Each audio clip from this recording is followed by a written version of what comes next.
So there's this video trending around on Twitter and TikTok about this woman who was on a train in Philadelphia. There were multiple witnesses that stood by and watched this woman become a victim of trauma, and nobody did anything.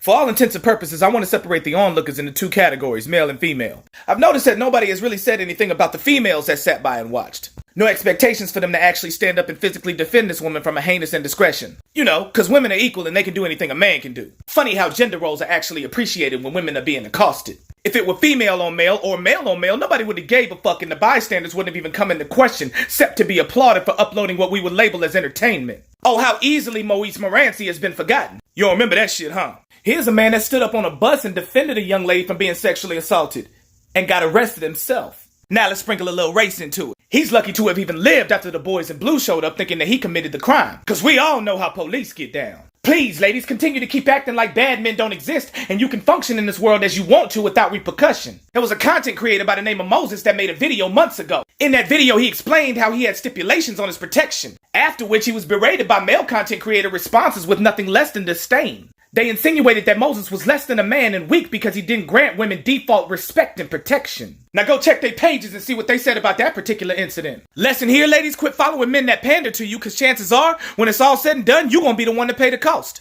Men's primary function is to establish order, so when we love you, we correct your poor behavior so the world isn't inclined to do you harm.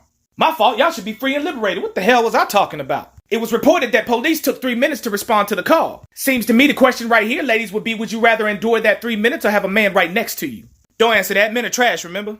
Now here's the part that don't sit right with me. Let's say that this same situation happened in Texas and she ends up pregnant as a result of this traumatic event. Y'all realize that the abortion laws don't protect her in this situation, right? Is anybody else petrified by this? I disagree. We see how the system acts when a woman even accuses a man of SA or capital R. This one was actually filmed. A woman's only responsibility after having endured a capital R is to report it, therein by assuring she will have a kit done on her. Not to mention Texas Governor Greg Abbott defended the state's restrictive new abortion law Tuesday, saying it doesn't force victims of rape to give birth and vowing to eliminate all rapists. Now, I can't say I believe in shit that come out of politicians' mouth, but I do know as written, that bill does not defend the culprit and it puts full responsibility on the victim to report that particular incident to the proper authorities, which I'm in support of. Keep in mind, we're talking about a man that is crazy and bold enough to do something like this in public. That man is whack and he should be thrown under the jail. But as for the men that filmed it, the last thing they should be is thrown under the bus for having provided the police with evidence and keeping themselves safe. Bars.